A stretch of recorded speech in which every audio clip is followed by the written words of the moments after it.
السلام عليكم الزول في اللون الحمد لله راكم كاع بخير جمعة مباركة لجميع المسلمين Inch'Allah. Écoutez, la vidéo d'aujourd'hui, c'est l'accord historique entre l'Arabie Saoudite et le Pakistan. Regardez, ça vient de CNN, c'est dans toute la presse internationale, la presse algérienne. Accord historique. Alors je vais vous lire. Bismillah. L'Arabie Saoudite et le Pakistan signent un accord de défense mutuelle, alors que les États arabes du Golfe se méfient des garanties de sécurité américaines. CNN, s'il vous plaît, lisez ça, relisez et relisez. Je suis heureux qu'enfin des hommes commencent à penser autrement, changer de paradigme. Regardez-moi ça, regardez la belle accolade, regardez, entre le futur roi d'Arabie Saoudite et le chef pakistanais. C'est pas beau ça? Regardez-moi ça. Magnifique, magnifique, incroyable. Le premier ministre Sharif pakistanais, ça fait plaisir. Hajat farrah, comme on dit chez nous. Alors, en deux mots, de quoi il s'agit? Comment ça se fait? Pakistan, Arabie Saoudite. Ben, vous savez pourquoi, j'espère.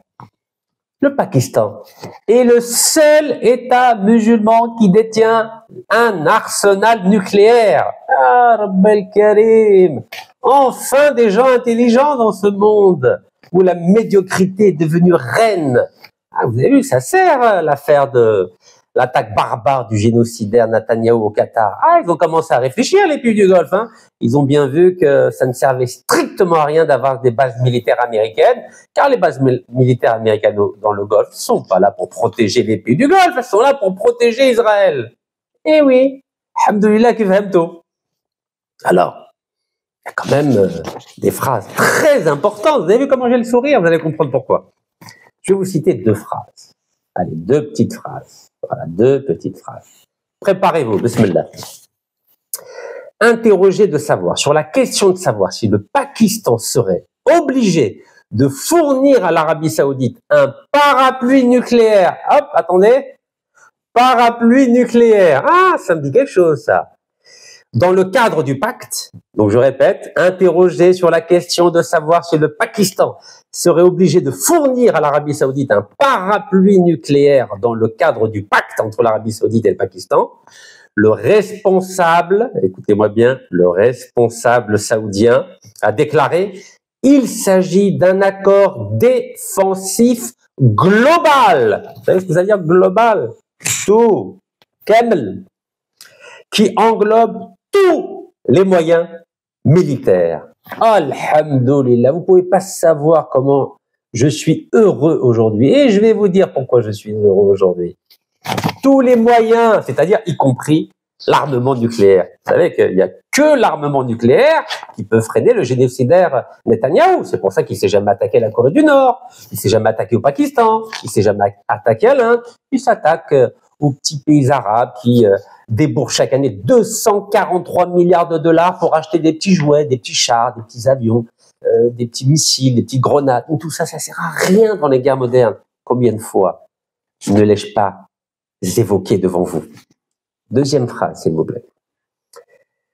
L'accord, écoutez-moi bien, l'accord qui reflète l'engagement commun des deux nations, saoudienne et pakistanaise, à renforcer leur sécurité et à instaurer la sécurité et la paix dans la région, qui en a bien besoin, et dans le monde, vise à développer certains aspects de la coopération en matière de défense entre les deux pays et à renforcer la dissuasion commune contre toute agression.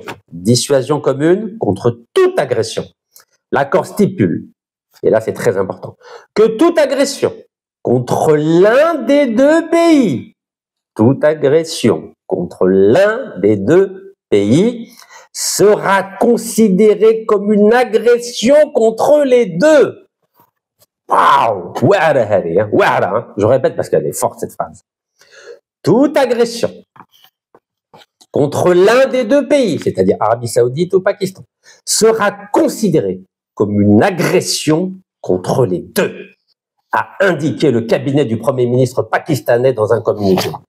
Écoutez, je suis extrêmement heureux, enfin qu'un pays de la région MENA, Middle East, North Africa commence à comprendre que ça sert à rien d'acheter des chars, des avions, des petits missiles, des petites mitraillettes, tout ça, ça sert à rien contre les génocidaires Netanyahou. Et donc je dis bravo à l'Arabie Saoudite, oui, bravo à l'Arabie Saoudite et au Pakistan, deux pays musulmans qui ont enfin compris qu'il faut mettre main dans la main contre ces génocidaires de Netanyahou qui bombardent, qui massacrent, qui affament depuis 2 ans 2 millions de musulmans et de chrétiens à Gaza.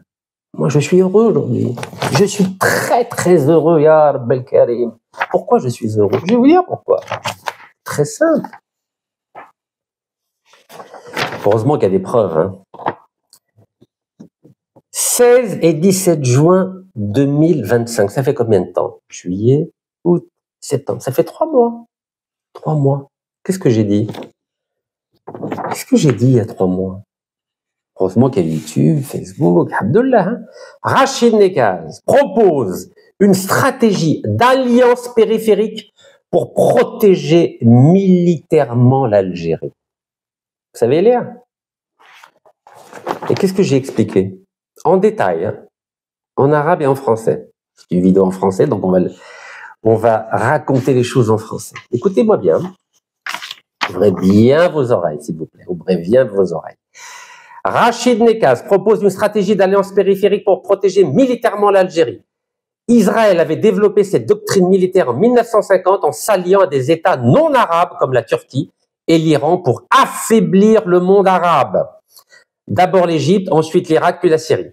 L'Algérie ne pourrait pas résister seule à une éventuelle guerre déclenchée par Israël, soutenue par tout l'Occident, qui n'aurait aucune difficulté à détruire l'ensemble des gisements de gaz et de pétrole de notre pays. Même la Russie, qui est pourtant une puissance nucléaire, a décidé de nouer une alliance militaire avec la Chine pour se défendre. L'Algérie doit aussi nouer une alliance militaire avec une puissance nucléaire. Je répète, l'Algérie doit aussi nouer une alliance militaire avec une puissance nucléaire pour se protéger aussi, comme le Pakistan, qui est la seule puissance nucléaire musulmane. Vous arrivez à lire ou pas? Regardez. Je suis curieux de voir ce que vont dire les petits mercenaires, les doubabs de la 5e colonne qui ont détruit et ruiné notre Algérie. L'Algérie doit aussi nouer une alliance militaire avec une puissance nucléaire, comme le Pakistan, qui est la seule puissance nucléaire musulmane. C'est une question existentielle pour notre Algérie, car dans la guerre moderne, les chars et les soldats avec des fusils et des jumelles ne serviront à rien, sauf à combattre des soldats au Mali ou au Niger, mais ils ne seront d'aucune utilité pour neutraliser une attaque massive avec des missiles et des avions américains sophistiqués F-16 ou F-35 téléguidés par des satellites militaires. Qu'est-ce que vous en dites? Allez, maintenant en vidéo, bismillah. Donc on peut dépenser des milliards de dollars à acheter des chars ou acheter je ne sais quoi.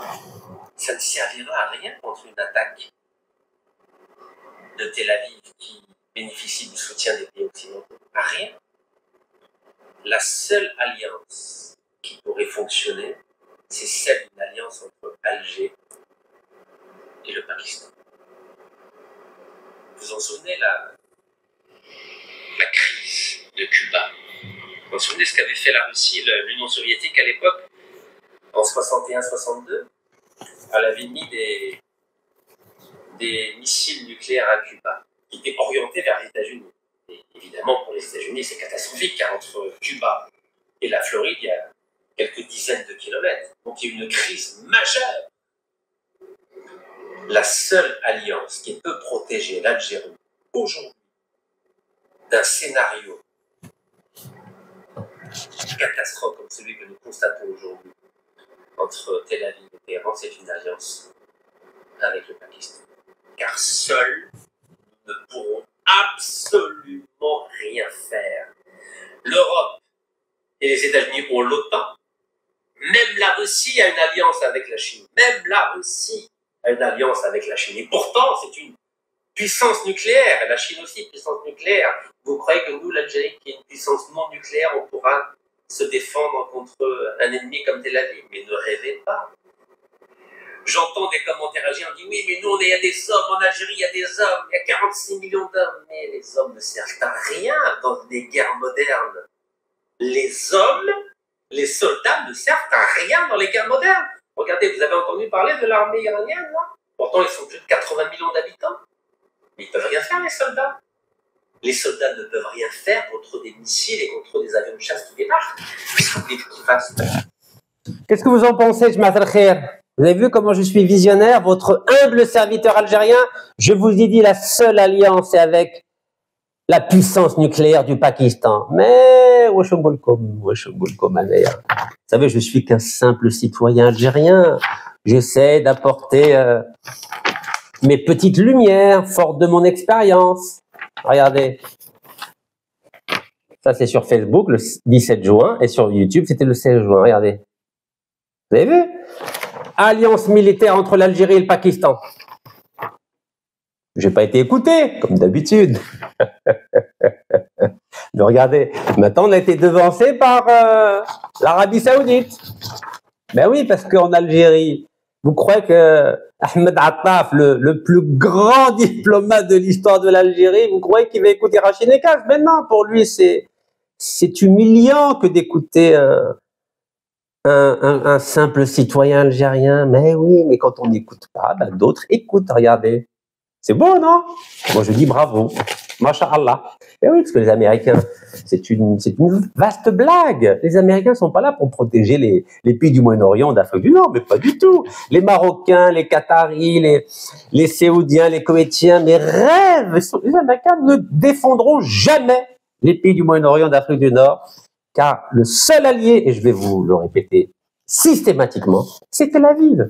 C'est ni Riyad, ni Alger, ni Rabat, ni Le Caire, ni Doha, c'est Tel Aviv et personne d'autre. Alors notre brillant ministre des Affaires étrangères, vous connaissez maintenant celui qui a signé un contrat avec la mafia du gaz, et plutôt qui a cautionné la prolongation d'un contrat avec la mafia du gaz et du pétrole en Indonésie, avec la société publique d'hydrocarbures Pertamina, là vous le voyez là.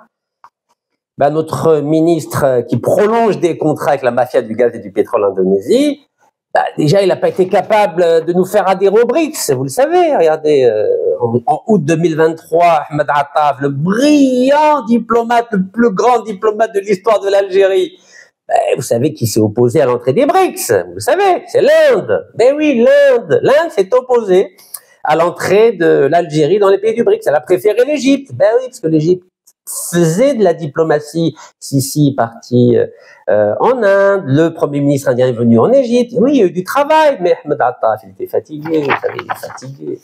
Alors, comme on a été éliminé des BRICS, alors après, l'Algérie a commencé à comprendre, et le 15 octobre 2024, l'Algérie a compris qu'il fallait un peu développer les relations avec l'Inde. L'Algérie et l'Inde aspirent à renforcer leur coopération économique. Ah, ils ont mis du temps, ils ont mis 1 an et demi. Donc il y a eu un forum économique entre l'Inde et l'Algérie. Oui, bah oui, pour rattraper le retard. Oui, parce que Ahmed Attaf préférait cautionner la prolongation d'un contrat pendant 35 ans avec la mafia du gaz et du pétrole en Indonésie. Regardez, là, on est en décembre 2023. Ben oui, il n'avait pas le temps de s'occuper de l'Inde. C'est en Inde qu'il aurait dû aller pour préparer le terrain. Donc, mieux vaut tard que jamais. Là, c'est un communiqué de l'APS, repris par la radio algérienne. Vous voyez, l'Algérie et l'Inde aspirent à renforcer leur coopération économique. C'était le 15 octobre 2024. Donc, l'Algérie et l'Inde sont déterminés à donner davantage de dynamisme à leurs relations économiques et commerciales dans les prochaines années. Oui, parce qu'on n'a rien fait juste avant. a affirmé hier, lundi à Alger, le ministre du Commerce et de la Promotion des Exportations, Tayeb Zitouni, relevant l'importance des accords de coopération devant être conclus, c'est-à-dire dans un avenir indéterminé, entre les deux parties dans le cadre du lancement des partenariats stratégiques dans plusieurs domaines. Voilà. C'est bien. Ça, c'est bien. Pour essayer d'espérer d'intégrer les BRICS dans les prochaines années. Ça, c'est bien. Cet essai avec du retard, mais c'est bien. Et je remarque que en février 2025, donc ça fait pas longtemps, ça fait quoi, 9 mois, 8 mois, vous avez le général d'armée, donc actuellement délégué, ministre délégué à la Défense, M. Chenglera, en visite officielle en Inde. C'est bien. Il est parti en Inde. Ça, c'est pour l'aspect militaire. Oui, c'est bien. Mais moi, j'aurais pas fait ça. Je donne mon avis, c'est tout. Vous savez, je donne que mon avis. Moi, je pense qu'il faut réserver l'Inde pour l'aspect économique, pour entrer dans les BRICS. Mais le Pakistan, c'est pour l'aspect militaire. Parce que le Pakistan, c'est une puissance musulmane. Vous avez vu la haine qu'il y a entre le Premier ministre hindou, qui est un vrai nationaliste hindou, contre les musulmans. Donc on peut pas jouer sur les deux tableaux avec l'Inde. L'Inde, il faut la réserver pour l'aspect économique. Et le Pakistan doit le réserver pour l'aspect militaire et nucléaire. Ça, c'est mon avis, mon humble petit avis. Voilà, historien, qui a fréquenté les grandes semences. Vous savez, j'ai publié un livre avec les 7 chefs d'État du G7, je vous l'ai déjà dit. En février 2000, avec Clinton, l'Américain, Tony Blair, l'Anglais, Massimo D'Alema, l'Italien, Jacques Chirac, le Français, Jean Chrétien, le Canadien, Kaizo Bushi, le Japonais, j'en oublie un, et Gerhard Schröder, l'Allemand. Oui, j'ai un peu d'expérience, vous savez, j'ai discuté, ils m'ont expliqué certaines choses. Donc alors, notre ministre délégué à la Défense s'est rendu en Inde au mois de février 2025 et qu'a-t-il dit? Il a entamé donc une visite officielle en République d'Inde sur invitation du chef d'état-major de la Défense et secrétaire du département des affaires militaires de l'Inde, indique le ministère de la Défense algérien. Ok, sur invitation, d'accord, très bien. En visite officielle. Lors de cette visite qui s'inscrit dans le cadre du renforcement de la coopération entre l'ANP et l'armée indienne, les deux parties examineront les questions d'intérêt commun, ajoute le communiqué du ministère de la Défense nationale. Oui, c'est bien. C'est bien d'avoir des bonnes relations avec l'Inde, mais il ne faut pas rêver. L'Inde, c'est uniquement économique. Militairement, on n'aura rien de l'Inde. Parce que l'Inde est une puissance nucléaire, comme le Pakistan. L'Inde, pays nationaliste hindou, n'aidera jamais, je dis bien, jamais militairement un pays musulman sur le plan du nucléaire. Je dis bien, jamais. Ça, il faut que nous l'enregistrions. Alors, j'ai vu aussi que le chef d'état-major donc de l'armée indienne est venu en visite officielle en Algérie en avril 2025. Vous voyez, avril 2025, la jeune indépendant. D'ailleurs, il a répondu à une belle interview du journal algérien Jeune Indépendant. Très bien. Il a dit qu'il était très heureux de venir en Algérie. Voilà, dans le cadre du renforcement des relations bilatérales entre les deux armées. Très bien. Alors, qu'est-ce qu'il a dit? Est-ce qu'il parle de nucléaire? J'ai essayé de lire, hein, voilà, il a pris part au Salon militaire international Aero India 2025, ainsi qu'au conclave des ministres de la Défense, d'accord. Il avait plaidé pour un renforcement de la coopération multilatérale face aux nouveaux défis sécuritaires mondiaux, oui, très bien. Une coopération en pleine expansion, d'accord. Alors concrètement, il y a quoi? Donc il y a un mémorandum d'entente qui a été signé, qui couvre plusieurs domaines, formation d'officiers, échange d'expertise, partage d'informations stratégiques et opérationnelles, coproduction et transfert de technologies militaires, d'accord. L'organisation d'exercices conjoints, notamment dans le domaine naval et aérien, d'accord. Et l'implantation de bureaux de coopération militaire au sein des ambassades respectives. Oui, c'est gentil, tout ça c'est gentil, regardez, c'est gentil tout ça. Mais aujourd'hui, au Qatar, qu'est-ce que nous a appris l'attaque barbare du génocidaire à Doha? Il y a la base militaire américaine la plus importante dans le monde, en dehors des États-Unis bien sûr, qui se trouve à Doha, avec 10 000 soldats américains, avec les moyens les plus sophistiqués de renseignement, de batteries antimissiles, etc., etc.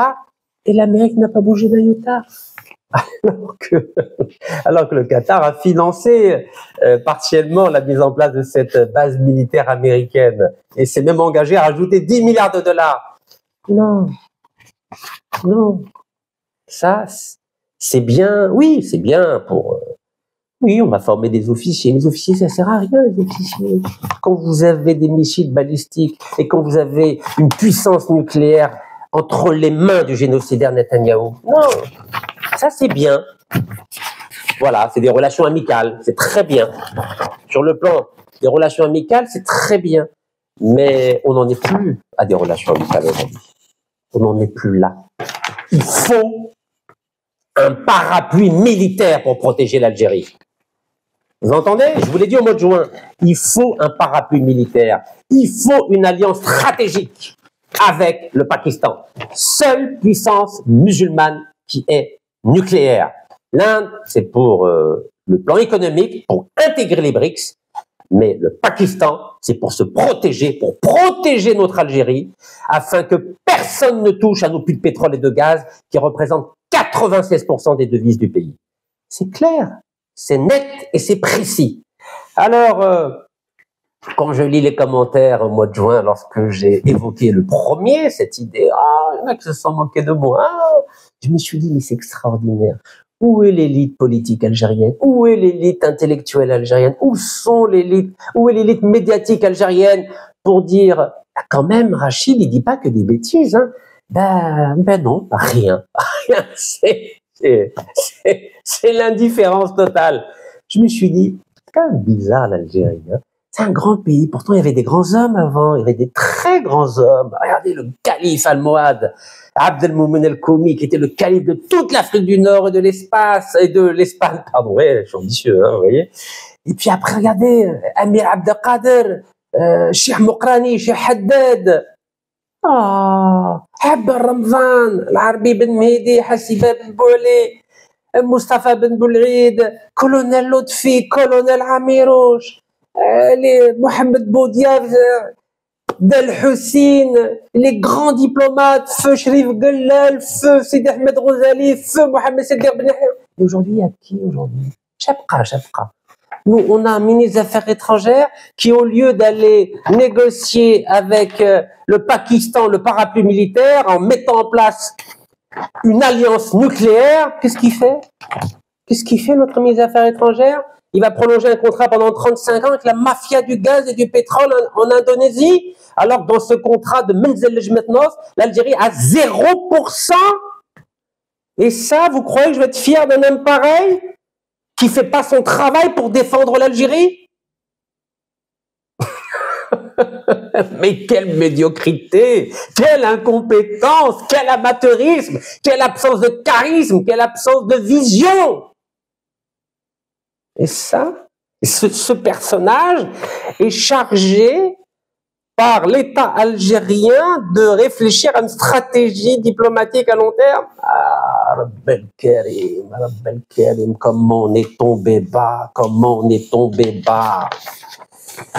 Comment on est tombé bas. Oh là là là là là là là. Et même au niveau du dossier palestinien, l'Algérie a toujours été leader de la question de la Palestine. En 1974, lors de la 29e Assemblée Générale des Nations Unies, c'est l'Algérie qui a réussi à inviter Yasser Arafat alors qu'il n'était même pas reconnu par l'ONU, afin que l'Organisation de libération de la Palestine devienne un membre observateur de l'ONU. Et en 2012, l'État palestinien a été reconnu comme État observateur aux Nations Unies grâce à l'Algérie qui a accueilli le 15 novembre 1988 le Congrès national palestinien qui a décrété la naissance de l'État palestinien. Et vous avez vu, en octobre 2022, le président Abdelmajid Tebboune a réussi à rassembler les 14 mouvements palestiniens pour que, enfin, la Palestine parle d'une seule voix et organise des élections présidentielles dans les mois suivants. Mais malheureusement, le Hamas a tout massacré le 7 octobre 2023. Oui, le Hamas a massacré les efforts de la diplomatie de Abdelmajid Tebboune. Et aujourd'hui, au lieu d'être l'instigateur de la déclaration de New York, où 142 pays ont dit oui à un État palestinien, et notre ministre des Affaires étrangères, il renouvelle un contrat avec la mafia. Il cautionne le renouvellement d'un contrat avec la mafia du gaz et du pétrole. Dans un contrat, on a 0% à Benzel Lejmet Nord. C'est d'une médiocrité sans nom, Arb El Karim. Mais il veut pas écouter notre ministre des Affaires étrangères. Oui, il croit tout savoir. Il a été recalé au BRICS. Bah oui, 19 ans au chômage entre 2004 et 2023. Vous attendez quoi d'un homme qui était 19 ans au chômage? 19 ans au chômage. Vous attendez quoi? Vous croyez que les BRICS vont accepter notre dossier alors que le ministre chargé de défendre l'Algérie était au chômage pendant 10 ans? Évidemment qu'on a été recalé, évidemment.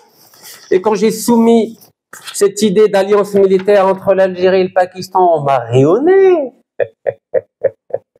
On m'a rayonné. Regardez, lisez. Regardez, 17 juin sur Facebook, 16 juin sur YouTube. On m'a rayonné. Oui. Vous savez, le génie politique, excusez-moi de me jeter des fleurs en ce jour sacré des musulmans, le vendredi, masha'Allah. Le génie politique, ça ne s'invente pas. C'est ou bien vous êtes doué ou vous n'êtes pas doué. Regardez. Kélan Nemour, Allah Ibarak. Il y en a combien de Kélan Nemour? Il y en a combien? Il y en a qu'une. Allez, championne olympique. Ben oui, toutes les Algériennes ne peuvent pas être championnes olympiques. Et ben c'est pareil en géopolitique. Il faut avoir du talent. Et le talent, ça ne s'improvise pas. Donc vous voyez, ça s'appelle du talent, mes chers compatriotes. Oui, du talent. Du talent, regardez.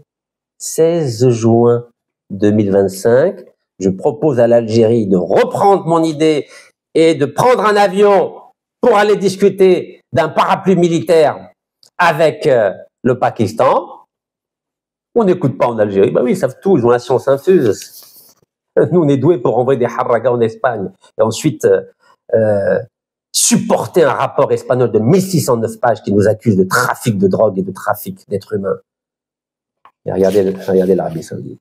Eux, ils appliquent à la lettre. Regardez-moi ça. CNN, Ya Rabb El Karim. On est toujours en retard. Boutelkom ou la Boutelkom? Goulouli. Est-ce que Boutelkom, on est là? Et pareil, j'ai proposé la même idée. Au mois de juin, à M. Ahmed Attab de déclarer, de pousser les Palestiniens à déclarer un État palestinien, mais uniquement avec la Cisjordanie, de mettre de côté Gaza. Il n'a pas voulu reprendre l'idée. Pareil pour le Sahara occidental. J'ai proposé une idée pour éviter les déconvenues diplomatiques. Car aujourd'hui, les grands pays reconnaissent le plan d'autonomie présenté par le Maroc au Sahara occidental et l'Algérie, elle perd d'influence. Alors j'ai proposé une idée depuis 2013. Un condominium algéro-marocain pendant 10 ans sur le Sahara occidental, une double souveraineté. J'ai même été à l'ONU pour remettre le dossier à la mission permanente algérienne aux Nations Unies. Mais non, mais il n'écoute pas, il n'écoute rien. Alors maintenant, vous allez faire quoi? Vous allez courir après le Pakistan ou alors vous préférez continuer avec l'Inde? Vous n'aurez rien de l'Inde. Au moins que le Pakistan, c'est des musulmans. Les Pakistanais. Vous savez, c'est quoi la différence entre le Pakistan et l'Inde? Est-ce que vous le savez? Les Pakistanais et les Indiens, c'est le même peuple. La seule différence, c'est la religion. Les Pakistanais sont de religion musulmane et les Indiens sont de religion hindoue. C'est la seule différence. C'est une différence religieuse. Les deux sont une puissance nucléaire. Et ils ont un petit problème territorial, comme l'Algérie et le Maroc. L'Algérie et le Maroc, c'est la question du Sahara occidental. L'Algérie ne revendique rien. C'est le Maroc qui revendique. Et entre l'Inde et le Pakistan, c'est le problème du Cachemire. Voilà, divisé en trois, entre la Chine, l'Inde et le Pakistan. Et c'est pour ça qu'il a fallu avoir la guerre au mois de mai. Vous savez qu'il y a eu des attaques. Mais comme les deux ont une puissance nucléaire, tout de suite, ils se sont calmés. Tout de suite, ça ne déborde jamais. Mais autant aujourd'hui, je suis très content de cet accord historique entre deux puissances musulmanes, une puissance énergétique, une puissance nucléaire, donc l'Arabie Saoudite et le Pakistan. Et en même temps, je suis extrêmement déçu de la faiblesse de la diplomatie algérienne avec un homme qui passe son temps à cautionner la prolongation d'un contrat pendant 35 ans avec la mafia du pétrole et du gaz, Pertamina, en Indonésie, au lieu de suivre mes recommandations qui vont dans le sens de l'intérêt supérieur de l'Algérie, une alliance stratégique avec le Pakistan. Mais c'est pas grave, j'ai l'habitude. Vous savez, l'autisme diplomatique, c'est une maladie, et tôt ou tard, ben, ça va retomber contre ceux qui jouent la carte de l'indifférence. Car puisqu'on ne représente presque rien aujourd'hui, ben on a le Mali, le gouvernement de transition du Mali, qui se permet de déclarer qu'il a porté plainte à la Cour internationale de justice. Au lieu de faire le vrai boulot, c'est-à-dire protéger l'Algérie, protéger nos ressources, protéger notre peuple, protéger notre État, eh ben Ahmed Attaf, il passe son temps à réagir à ce que dit le Mali. Comment on est tombé bas? Mais comment on est tombé? Voilà, Ahmed Attaf a dit non, le Mali n'a pas porté plainte contre l'Algérie. Mais quelle médiocrité! Mais quelle médiocrité! Ah, Rabbel Karim! Comment je suis consterné par cette absence de vision, de charisme, d'intelligence. Wello, zéro. Voilà, nous on a préféré l'Inde. L'Inde c'est bon pour le BRICS, il n'y a pas de problème. Sur le plan économique, je suis d'accord. Il n'y a pas de problème. Mais sur le plan militaire nucléaire, c'est le Pakistan. Vous savez, tant que les décideurs algériens ne liront pas des livres, on n'ira nulle part. Tant qu'on passera notre temps à parler du couscous et du caraco, au lieu de parler des choses sérieuses, on n'ira nulle part. Regardez Malek Ben Nabi, pourtant c'est un Algérien. Regardez, idée d'un Commonwealth islamique, c'est-à-dire d'une réunion des pays musulmans pour se protéger. Oui, on a la chance, parmi 56 ou 57 États musulmans, d'avoir un État musulman qui a une puissance nucléaire. Mais c'est lui, notre parapluie nucléaire, pour protéger 1,8 milliard de musulmans, en général, et les 2 millions de Gazaouis. Mais il faut s'allier au Pakistan et demander au Pakistan qu'il mette des têtes nucléaires orientées vers Tel Aviv à partir de Jordanie, de Syrie, d'Arabie Saoudite et d'Égypte. Voilà le boulot qu'il faut faire. Mais حنايا كوسكوس كاراكو هذا هو النيفو تاعنا ولا البنوات تاع الكيران voilà les pneus. Alors on a des problèmes de pneus, j'ai entendu qu'on a des problèmes de pneus, on a 84 000 bus vétustes. Vous savez, c'est tellement consternant. En plus, le général, le héros de 1973, le général Saad el-Din Chazli, il est venu se réfugier à Alger. Il nous a laissé un testament de stratégie militaire, l'option militaire arabe. Il nous a expliqué qu'il fallait que chaque armée arabe consacre 25% de ses hommes et de son arsenal à défendre cet ensemble géographique contre Tel Aviv, parce que Tel Aviv ne comprend que la force. Mais nous, non, on n'écoute pas. Il a parlé de la fuite des cerveaux. Je vous en ai parlé de la fuite des cerveaux. Qu'est-ce qu'il a dit? Il a dit que 7500 physiciens nucléaires ont quitté ces pays arabes. Regardez. Fuite des cerveaux. 7500 physiciens nucléaires, sans parler des 17 000 ingénieurs, des 24 000 médecins, mais c'est ça que je retiens. 7500 physiciens nucléaires. C'est la page 233 du testament militaire du général Saad el-Din Chazli, l'option militaire arabe, publié, s'il vous plaît, en Algérie, à l'entreprise nationale du livre, 3 boulevard Zérouti Youssef à Alger. Mais en Algérie, c'est qui lit? Dites-moi qui lit. Est-ce qu'il y a des gens qui lisent en Algérie, en dehors de lire des romans, les hadiths et le Coran al-Karim? Le Coran al-Karim, c'est très important. Le vendredi, c'est très important. Bismillah. Très important le vendredi. 5 fois par jour, c'est très important. Bismillah. Très important. Mais le Coran al-Karim, sans une stratégie diplomatique et militaire, c'est pas assez. Le prophète Mohammed sallallahu alayhi wa sallam, c'était un homme d'État et un homme militaire. Il avait les deux dimensions. Et en plus d'être un homme religieux, trois dimensions, religieux, politique et militaire. Bismillah. Donc si on ne tire pas les leçons de ce qui s'est passé dans toute l'histoire de nos contrées depuis le 7e siècle jusqu'à aujourd'hui, c'est qu'on n'a rien compris. Rien compris. Salah ad-Din al-Ayyubi, pour récupérer le Quds, il avait les deux dimensions. Il avait le Coran d'un côté et il avait la stratégie militaire de l'autre. Mais où Anna les Teb'uddin à gauche ou les Teb'ussiyasa à droite. C'est qu'il n'y a pas de lien, il n'y a pas d'alliage. Et donc c'est pour ça qu'on a aujourd'hui un ministre des Affaires étrangères, mais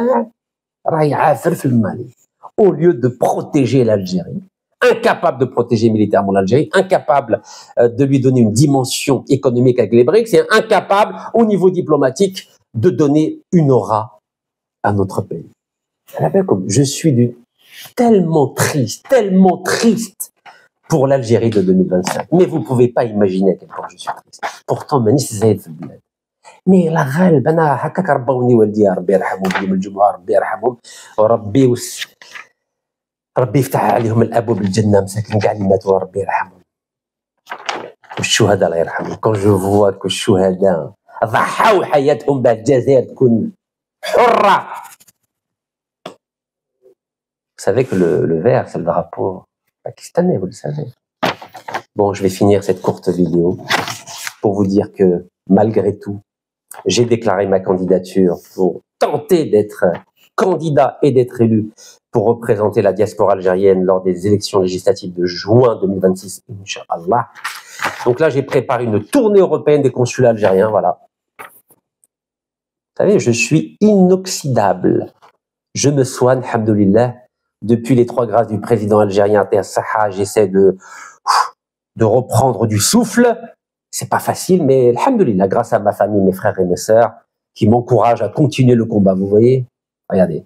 Tournée européenne des consulats algériens et je commence demain, samedi, à 14h devant le consulat d'Algérie à Alicante. Voilà, vous pouvez regarder le programme. Samedi 20 septembre à 14h, consulat à Alicante. Mardi 23 septembre à 13h devant le consulat à Bordeaux. Mercredi 24 septembre à 13h devant le consulat de Nantes. Jeudi 25 septembre à 14h devant le consulat d'Algérie à Paris. Vendredi 28, je lis à l'envers, hein, vendredi 26 septembre à 14h devant le consulat à Bobigny. Mardi 30 septembre à 10h devant le consulat d'Algérie à Genève en Suisse. Mercredi 30 septembre à 14h30 devant le consulat d'Algérie à Grenoble. Ensuite, jeudi 1er octobre à 11h devant le consulat d'Algérie à Toulouse. Vous savez que le ministre de l'Intérieur français, Bruno Retailleau, a décidé de ne pas reconnaître les passeports algériens délivrés par le consulat de Toulouse. Ensuite, jeudi 23 octobre à 15h devant le consulat d'Algérie à Marseille. Le même jour, le jeudi 23 octobre à 19h30, donc à Cannes, devant le Palais des Festivals. Vendredi 24 octobre à 14h devant le consulat d'Algérie à Nice. Samedi 25 octobre à 6h30 à Bucarest en Roumanie devant la mosquée Al-Quds à Bucarest en Roumanie. Ensuite, jeudi 20 novembre à 13h devant le consulat d'Algérie à Lille. Mercredi 26 novembre à 11h, donc à Mulhouse devant la mairie.